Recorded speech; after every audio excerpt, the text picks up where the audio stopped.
तेरी वाणी जीवन की रोटी, नैनों की ज्योति अंधेरा मिटाती।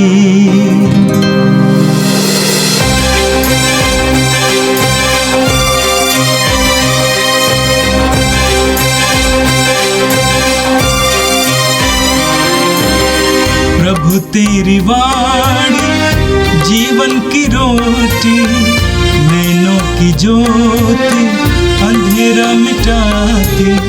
प्रभु तेरी वाणी जीवन की रोटी, नैनों की ज्योति अंधेरा मिटाती।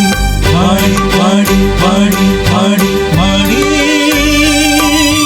पवित्र है, शाश्वत है, जीवन का मन्ना है। 7 जनवरी शुक्रवार।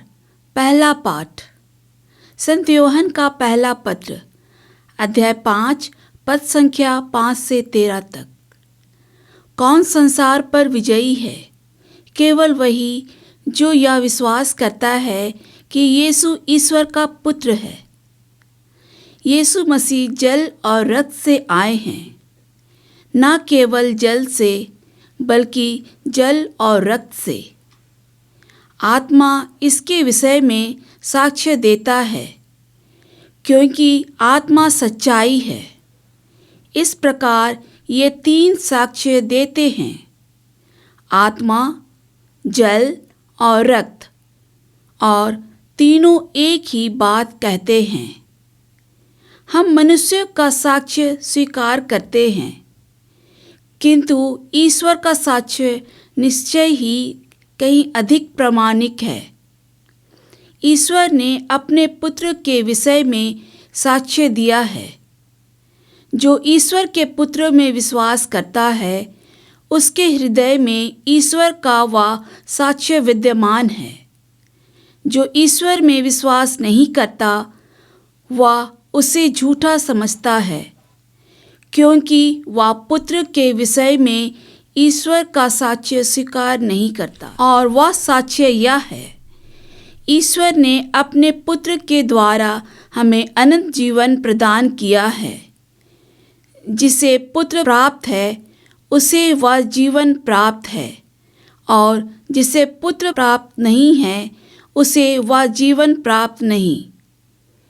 तुम लोग सब ईश्वर के पुत्र के नाम में विश्वास करते हो। मैं तुम्हें यह पत्र लिख रहा हूँ, जिससे तुम यह जान जाओ कि तुम्हें अनंत जीवन प्राप्त है। यह प्रभु की वाणी है। संत लूकस के अनुसार पवित्र सुसमाचार, अध्याय 5 वाक्य 12 से 16 तक। किसी नगर में यीशु के पास एक मनुष्य आया, जिसका शरीर कोढ़ से भरा हुआ था। वह यीशु को देखकर मुंह के बल गिर पड़ा और विनय करते हुए ये बोला, प्रभु, आप चाहें तो मुझे शुद्ध कर सकते हैं। यीशु ने हाथ बढ़ाकर यह कहते हुए उसका स्पर्श किया, मैं यही चाहता हूं, शुद्ध हो जाओ। यीशु ने उसे किसी से कुछ न कहने का आदेश दिया और कहा, जाकर अपने को याजक को दिखाओ और अपने शुद्धिकरण के लिए मूसा द्वारा निर्धारित भेंट चढ़ाओ, जिससे तुम्हारा स्वास्थ्य लाभ प्रमाणित हो जाए। यीशु की ख्याति बढ़ती जा रही थी। भीड़ की भीड़ उनका उपदेश सुनने के लिए और अपने रोगों से छुटकारा पाने के लिए उनके पास आती थी, परंतु वह अलग जाकर एकांत स्थानों में प्रार्थना किया करते थे। यह प्रभु का दिव्य सुसमाचार है। ख्रिस्त प्रभु की जय। मेरे प्रिय भाई और बहनों, हम प्रभु को धन्यवाद दें आज के सुंदर दिन के लिए, और आज के दिन को हम प्रभु को अर्पित करें। प्रतिदिन हमें अपने जीवन को और अपने जीवन से संबंधित हर एक बात को प्रभु को अर्पित करने की जरूरत है, ताकि प्रभु सब कुछ अपने अधिकार में करें और हमारे लिए सब कुछ मंगलमय बना रहे। आज का पहला पाठ संत योहन के पहले पत्र से लिया गया था, अध्याय 5 से। योहन कहते हैं, कौन संसार पर विजयी है? केवल वही जो ये विश्वास करता है कि यीशु ईश्वर के पुत्र हैं। मैं इसको दोहराना चाहता हूं। योहन कहते हैं, कौन संसार पर विजयी है? केवल वही जो ये विश्वास करता है कि यीशु ईश्वर के पुत्र हैं। यीशु पर विश्वास हमें संसार पर विजय प्रदान करता है। योहन कहते हैं, यीशु ईश्वर के पुत्र है, ये विश्वास हमें सामर्थ्य प्रदान करता है। हमें मत्ती के सुसमाचार के अध्याय 16 में पढ़ने को मिलता है कि प्रभु यीशु ने अपने प्रेरितों से एक सवाल किया कि लोग मेरे बारे में क्या कहते हैं। उसके बाद उन्होंने पूछा कि तुम मेरे बारे में क्या कहते हो, कि मैं कौन हूं तुम्हारे लिए। और हम जानते हैं कि पेतरुस ने जवाब दिया, आप जीवित ईश्वर के पुत्र हैं, आप मसीह हैं। और प्रभु का जवाब क्या था? शाबाश पेतरुस, शाबाश शिमोन, तुम चट्टान हो और मैं इस चट्टान पर अपनी कलीसिया का निर्माण करूंगा। अधोलोक के फाटक इसके सामने टिक नहीं पाएंगे। मैं तुम्हें स्वर्गराज की कुंजियां प्रदान करूंगा। पेतरुस ने यीशु पर अपने विश्वास को प्रकट किया, व्यक्त किया कि यीशु ईश्वर के पुत्र हैं, यीशु मसीह हैं। प्रभु ने जवाब में कहा कि तुम्हें मैं सामर्थ्य प्रदान करता हूं। मार्कुस के सुसमाचार के अध्याय 16 उसके वाक्य 17 में प्रभु यीशु कहते हैं, यीशु पर विश्वास करने वाले वे कहते हैं, विश्वास करने वाले मेरा नाम लेकर अबदूतों को निकालेंगे। विश्वास करने वाले मेरा नाम लेकर अबदूतों को निकालेंगे। लूकास के सुसमाचार के अध्याय 10 उसके वाक्य 19 में प्रभु कहते हैं, मैंने तुम्हें सांपों, बिच्छुओं और बैरी की सारी शक्तियों को कुचलने का सामर्थ्य दिया है। योहन का सुसमाचार अध्याय 1 वाक्य 12 बार बार हमने मनन किया। वहां पे वचन कहता है, जितनों ने उसे अपनाया और जो उसके नाम में विश्वास करते हैं उन सबको उसने ईश्वर की संतति बनने का अधिकार दिया है। यीशु पर विश्वास कि यीशु ईश्वर के पुत्र हैं, यीशु मसीह है, ये विश्वास एक मनुष्य को संसार पर विजय प्राप्त करने का सामर्थ्य देता है। संसार पर, संसार की शक्तियों पर। अक्सर हम पूछा करते हैं, क्या विश्वास में इतनी बड़ी शक्ति है, सामर्थ्य है? सचमुच पूरी बाइबल में, विशेष करके नए विधान में, हमें इसी के बारे में पढ़ने को मिलता है कि विश्वास के द्वारा मनुष्य कैसे ईश्वर का सामर्थ्य प्राप्त करता है। दूसरी बात जो योहन कहते हैं वो यह है कि 3 प्रकार के साक्ष्य हैं। एक है जल का साक्ष्य, दूसरा है आत्मा का साक्ष्य और तीसरा है रक्त का साक्ष्य। कलीसिया में सिखाती है कि 3 प्रकार के बपतिस्मा होते हैं। एक है जल का बपतिस्मा, दूसरा है आत्मा का बपतिस्मा, तीसरा है रक्त का बपतिस्मा। आप पढ़ेंगे लूकास के समाचार की अध्याय 3 उसके वाक्य 16 में योहन बपतिस्ता कहते हैं, मैं तुम्हें जल का बपतिस्मा देता हूं, लेकिन जो मेरे पीछे आने वाला है वो आत्मा का बपतिस्मा देगा। हम सभी विशेष करके जो मसीही हैं, हमने जल का बपतिस्मा ग्रहण किया है। दूसरा है आत्मा का बपतिस्मा। हम पढ़ेंगे प्रेरित चरित्र के अध्याय 2 में, पेंतकोस्त के दिन शिष्यों पर पवित्र आत्मा उतर आया था। पवित्र आत्मा का एक जबरदस्त अभिषेक पाया था। यह आत्मा का बपतिस्मा है। करिश्माई नवीकरण में आपने सुना होगा, अंग्रेजी में कहा जाता है BHS, baptism in the Holi spirit, यानी पवित्र आत्मा का बपतिस्मा ग्रहण करना, पवित्र आत्मा से भर जाना। प्रेरित चरित्र के अध्याय 19 में आप पढ़ेंगे, संत पौलुस एफेसुस पहुंचते हैं और वहां पे कुछ लोगों ने बपतिस्मा लिया था, लेकिन उन्होंने योहन बपतिस्ता का बपतिस्मा लिया था। और उसके बाद पौलुस ने उनको वचन सुनाया। वचन सुनाने के बाद पौलुस ने उन पर हाथ रखा और पवित्र आत्मा उन पर उतर आया। वे पवित्र आत्मा का बपतिस्मा ग्रहण किए। हमारे कई ख्रिस्त भक्त जो जल का बपतिस्मा ग्रहण नहीं किए हैं, लेकिन उनको पवित्र आत्मा का बपतिस्मा प्राप्त है। वे पवित्र आत्मा में आविष्ट हो जाते हैं। यह है आत्मा का बपतिस्मा। तीसरा है रक्त का बपतिस्मा। प्रभु यीशु कहते हैं लूकास अध्याय 12 वाक्य 50 में, प्रभु कहते हैं कि मुझे एक और बपतिस्मा ग्रहण करना है।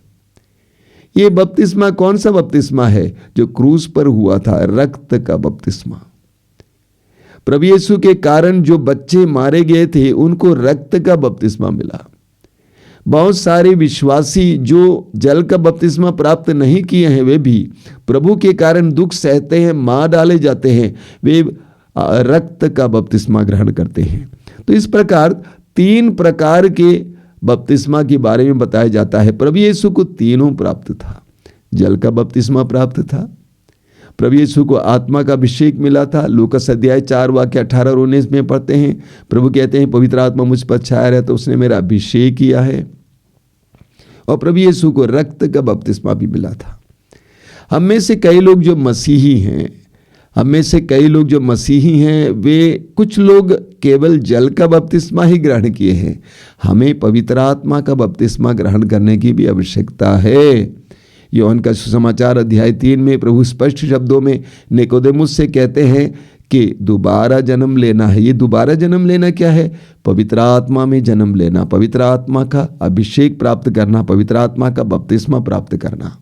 और आज के सुसमाचार में हमने लूकास के सुसमाचार अध्याय 5 से एक बहुत ही हृदय स्पर्शी घटना के बारे में सुना। वचन में लिखा हुआ है, किसी नगर में यीशु के पास एक मनुष्य आया जिसका शरीर कोढ़ से भरा हुआ था। संत लूकास ये नहीं बताते हैं कि किस नगर में, किसी नगर में, यानी संत लूकास हमारे सामने इस कोढ़ी का दृश्य पेश करना चाहता है। वचन में लिखा हुआ है, किसी नगर में यीशु के पास एक मनुष्य आया जिसका शरीर कोढ़ से भरा हुआ था। यानी एक कोढ़ी यीशु के पास आता है। लेवी ग्रंथ के अध्याय 13 उसके वाक्य 45 और 46 में लिखा हुआ है कि जिसको चर्म रोग होता है, कोढ़ का रोग होता है, उसको अशुद्ध अशुद्ध कहकर आवाज देना है ताकि लोग उससे दूर रहें, और वो लोगों से दूर रहेगा। यीशु के जमाने में भी कोढ़ी लोगों से दूर रहते थे, लेकिन वचन में आज आपने सुना कि यीशु के पास वो आता है। क्या मतलब इसका? एक कोढ़ी भी यीशु के पास, यीशु में अपनापन महसूस करता है। वो विश्वास करता है, भरोसा रखता है कि यीशु मेरा तिरस्कार नहीं करेगा, यीशु मुझे दूर नहीं रखेगा। यीशु का हृदय सबके लिए खुला था। सभी निसंकोच यीशु के पास आ सकते थे। आगे वचन में आपने सुना कि प्रभु ने कहा, कोढ़ी ने कहा कि प्रभु आप चाहे तो मुझे शुद्ध कर सकते हैं। कितने जबरदस्त विश्वास है, आप चाहे तो मुझे शुद्ध कर सकते हैं। दुनिया का कोई वैद्य मुझे शुद्ध नहीं कर सकता है, लेकिन मेरा विश्वास है आप चाहे तो मुझे शुद्ध कर सकते हैं।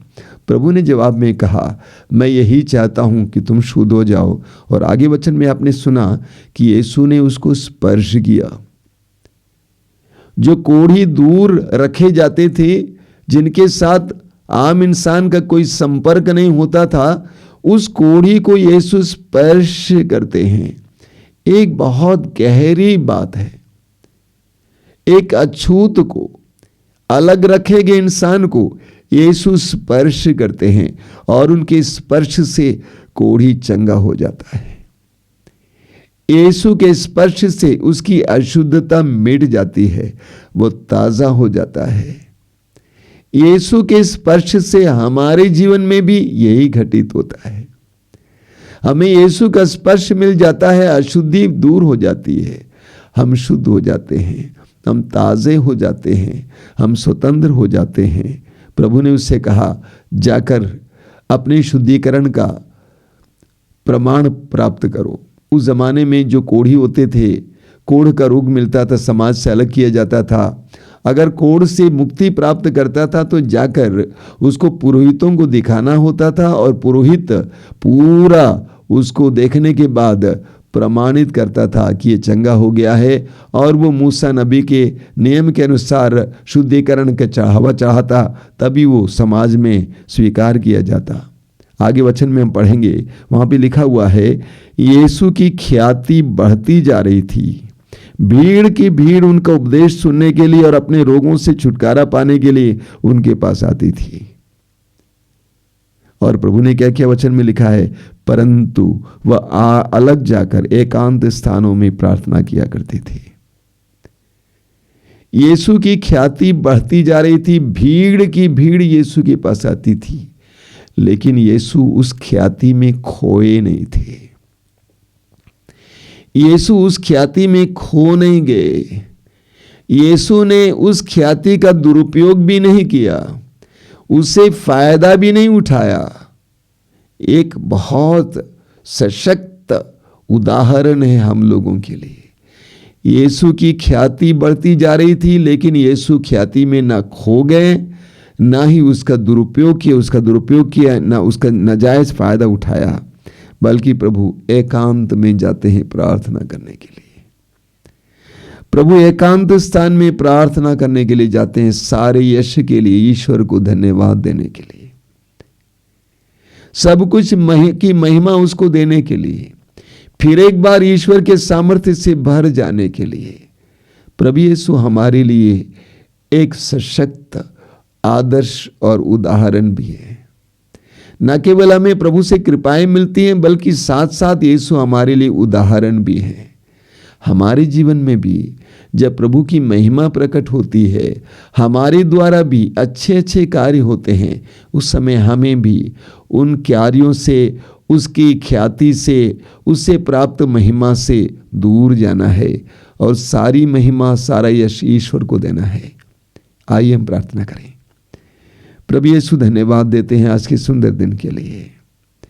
धन्यवाद देते हैं तेरे पवित्र वचनों के लिए, जिसके द्वारा तूने हमारी बुद्धि को प्रकाशित किया है। प्रभु, आज हम प्रार्थना करते हैं कि हमें तेरे आदर्श का पालन करने की कृपा दीजिए, अनुकरण और अनुसरण करने की कृपा दीजिए। ए प्रभु यीशु, इन वचनों को सुनने वाले मेरे भाई बहनों पर अपनी अनुकंपा दिखा। आज का संपूर्ण दिन उनके लिए अनुग्रह और आशीष का दिन हो। वे जो कुछ करें, जहां भी जाएं, उन्हें तेरी आशीष प्राप्त हो। हमारी इस प्रार्थना को ग्रहण कर, आमीन। प्रभु तेरी वाणी जीवन की रोटी, नैनों की ज्योति अंधेरा मिटाती। वाणी वाणी वाणी वाणी वाणी पवित्र है, शाश्वत है, जीवन का मन्ना है।